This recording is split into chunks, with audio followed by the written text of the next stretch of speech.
O ser humano, ele é muito frágil, muito frágil. E nós temos que ter um cuidado para não desanimar, não desistir no meio das batalhas que nós vamos enfrentando. Eu acredito que toda pessoa que ela reconhece o Senhor como seu Salvador, ele acredita muitas vezes, ou até ensinado de forma errada, que ela vai alcançar de Deus libertação do que diz respeito aos problemas. Ela recebe a libertação, ela recebe paz de espírito, ela recebe a força para enfrentar os dias difíceis. E às vezes, de forma errônea, algumas pessoas pensam que porque elas andam com Jesus, elas não terão problemas, não terão adversidades. E eu acredito que isso seja talvez uma forma muito errônea de pensar. E assim penso eu que algumas pessoas elas acabam se frustrando com o Evangelho.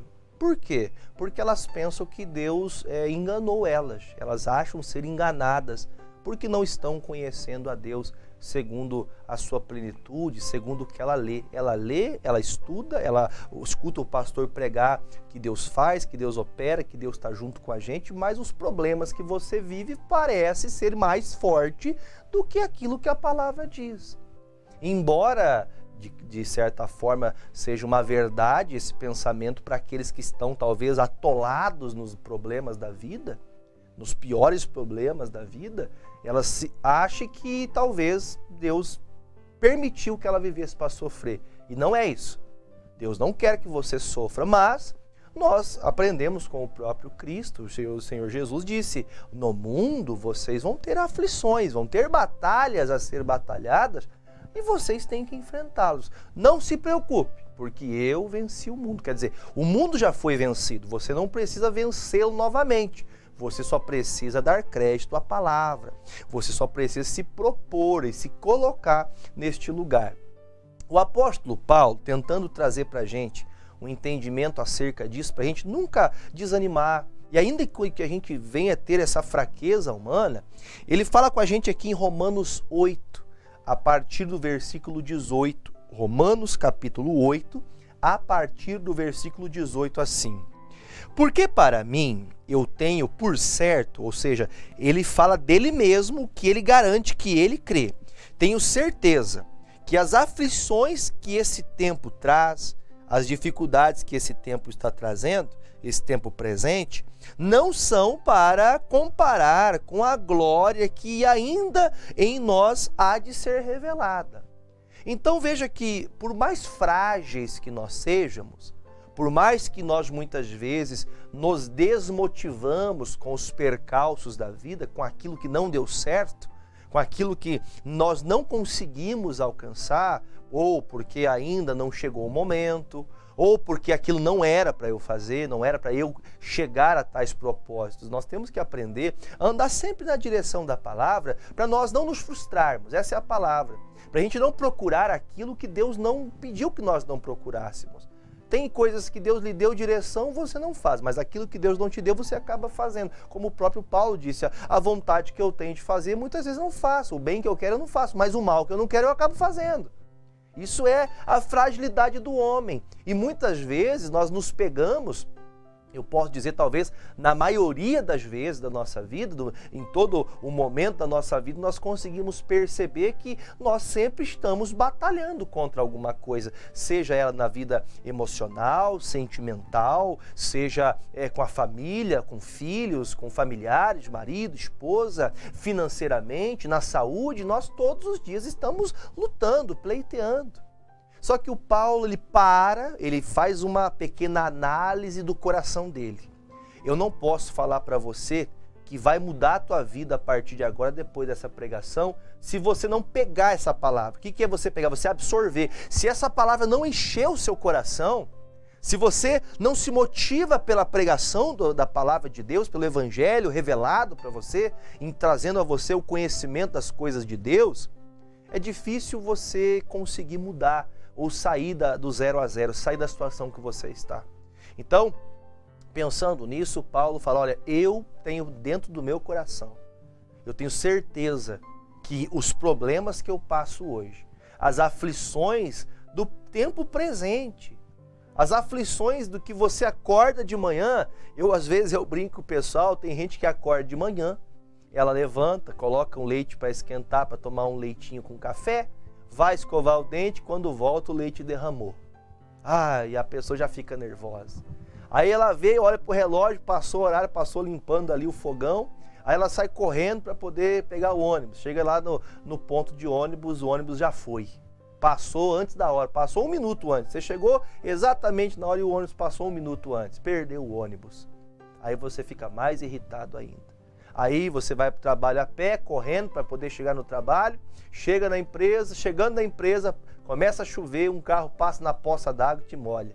Aí você fala, pastor do céu, isso aí tem que ter uma oração forte. É verdade. Tem dias que mesmo debaixo da presença de Deus, mesmo na oração, mesmo nos melhores conhecimentos, melhor revelação de Deus ao seu coração, você ainda vai passar os percalços dessa vida. Ninguém está imune de passar por dias difíceis. Tem o dia mau. E há pessoas que no dia mau ela se entristece. Então, o Paulo está dizendo, e este homem que fala para nós aqui pela santa palavra de Deus, o Espírito Santo permitiu que ele descrevesse essa carta à igreja de Roma, ele está falando isso de uma prisão. Sabe o que é você estar aprisionado, mas você ter certeza, olha, o que eu estou passando hoje, nem perto chega daquilo que ainda de bom que vai acontecer. Tem muita coisa boa para chegar até você. Tem muita coisa grande, tem muita coisa boa da parte de Deus, do céu, que vai ser derramado sobre a tua vida. Mas nós temos que entender, os tempos difíceis de hoje não se comparam com aquilo que ainda vai se revelar. Ou seja, se vai revelar é porque eu não sei como será. Eu não sei como vai acontecer, mas eu sei, eu confio, tenho esperança em Deus e isso vai mudar. As dificuldades de hoje, porque andar com Cristo é infinitamente melhor. Quer dizer, hoje estar com Jesus te faz você ter uma visão do céu, da salvação, da perdição eterna. Te faz compreender coisas que outrora você não cria, que você não dava crédito. Só que hoje, andando com Jesus, você pode ter uma visão distorcida da vida. Coloca para mim na tela, não vou abrir aqui na minha Bíblia, mas coloca na tela para as pessoas o Salmo 73, versículo de número 13. É o Salmo 73, 13. Olha o que diz aqui, põe para nós aqui. Diz assim, na verdade, que em vão tenho purificado o meu coração e lavado as minhas mãos na inocência. Chega um momento que o salmista Asaf, esses dias atrás eu preguei isso aqui na TV, eu falei para as pessoas e volto a falar, tem momentos da sua vida que você começa a ter essa percepção que está tudo errado. Você fala, eu estou buscando a Deus, eu vou para a igreja, eu oro pelo marido, eu oro pela filha, eu oro pelo filho, e não acontece nada. Ainda pior, quando eu volto da igreja, ainda me criticam, me apontam, porque você fica nessa igreja, não sai de igreja, não para de orar, porque não vai morar na igreja de uma vez. E esses apontamentos te entristecem, te deixa chateado, te deixa com o coração pesaroso. Aí te faz você ter essa dúvida do homem, do ser humano. Poxa, será que Deus está comigo? Será que o Senhor está me guardando? Será que Deus esqueceu de mim? Porque eu busco a Deus como tantos. Eu acabei de assistir uma novela da vida real, uma pessoa contando o que Deus fez na vida dela. Por que Deus não faz na minha vida? E esse sentimento de fragilidade do homem faz com que ela comece a estar contra Deus. Eu vou te falar uma coisa bem clara para você. E guarde, anote isso. Trabalhar contra Deus, ninguém prospera. Ninguém prospera, ninguém melhora, ninguém cresce, ninguém viverá a bênção do Senhor contra Ele. Não adianta você fugir de Deus. Você sabia que um dia o Davi, o homem segundo o coração de Deus, ele falou isso? Sabia? No Salmo 139, se não me engano, o Breno Natanael estava comigo hoje, ele se lembra, se não me engano é o versículo 7 que ele fala, para onde eu vou fugir do Senhor? É o 6 ou 7, se não me engano. Salmo 139, para onde eu vou fugir do Senhor? É isso mesmo, pode colocar na tela. Para onde irei eu do teu espírito? Ou, para onde eu vou fugir da tua face? O salmista, ele declara, Davi está dizendo, Senhor, eu tentei fugir. Eu tentei viver no meu mundinho, eu tentei fugir desse negócio de ser crente, de ser evangélico. Na verdade, até essas nomenclaturas estão tanto quanto zombadas no Brasil, né? Porque muitos se dizem cristãos, se dizem crentes e evangélicos, mas não são cristãos, não seguem os ensinamentos de Cristo. E por causa disso, chega um momento da fraqueza, dos dias difíceis da vida dela, ela começa a se julgar. E ela fala, poxa, se eu sou de Deus, por que eu estou passando por isso? Se eu ando com o Senhor, por que eu estou sofrendo assim? Aí vem o Senhor pela boca do Paulo falando, olha, eu acredito, eu tenho certeza aqui dentro do meu peito, esse coração que bate para Jesus, as aflições de agora não se comparam com aquilo que Deus tem preparado para mim. Coisas maiores. Do Senhor, algo que vai mudar a tua história. E o Davi compreendeu como que eu posso fugir de Deus. Vamos fazer o seguinte, põe o versículo 1 na tela para nós aí, o versículo 1 do Salmo 139. Eu vou fazer uma leitura rapidinha com vocês aqui. Olha o que diz, portanto, é o Salmo 139. Salmo 139, versículo 1. Isso. Salmo 139, versículo de número 1. Isso, agora sim. Senhor, tu me sondastes e me conheces. Pode ir passando por gentileza. Tu conheces o meu assentar, o meu levantar, e de longe entendes o meu pensamento. E cercas o meu andar, o meu deitar, e conhece todos os meus caminhos. E sem que haja uma palavra sequer na minha língua, eis que, ó Senhor, tu conheces. E tu me cercaste em volta, puseste sobre mim a tua mão. E eu acho que aqui já é o suficiente. Então, o que Davi entendeu? Eu tentei fugir, eu tentei me esconder, fiquei bravo com o pastor, fiquei bravo com o crente, fiquei bravo com o sistema evangélico da igreja, eu fiquei com raiva da doutrina, e você fugiu de Deus, só que você entendeu que você fugiu do Senhor. E Davi fala, puxa vida, como eu vou me esconder de Deus? Não tem onde se esconder. Por isso que, voltando agora sim, em Romanos 8, eu vou direto no versículo 24, tá? Vou direto no versículo 24 que diz assim, porque em esperança somos salvos. Ele declara, eu sou salvo porque eu tenho essa esperança que o Senhor já me salvou e eu assim vivo como salvo. Ora, a esperança que se vê não é esperança, porque o que alguém vê, como o esperará? Ou seja, eu não estou esperando algo que eu já sei que vai acontecer. Eu espero que o Senhor tenha a solução para o meu problema, seja ele qual for, para a tua alma. Você é uma pessoa cheia de dúvidas, cheia de perguntas, cheia de coisas que você pergunta e se repergunta, e estuda e você não acha a solução para as suas perguntas? Você não acha a resposta? Então entenda, o Senhor sabe de você mais do que você mesmo. O Davi chegou a essa conclusão no Salmo 139, não tem para onde fugir. Onde eu estiver, o Senhor me cerca, tua palavra me faz crer, tudo que vejo, eu vejo o Senhor. O Senhor está onde eu vá, o Senhor está comigo. Não dá para fugir de Deus. Aí o Romanos aqui, o Paulo fala, olha, eu acredito, eu tenho certeza, eu tenho essa convicção que nós somos salvos por Cristo Jesus. Porém, ele deixa muito claro, se eu tenho uma esperança que eu já vi, então essa esperança já não é esperança, você já viveu aquilo.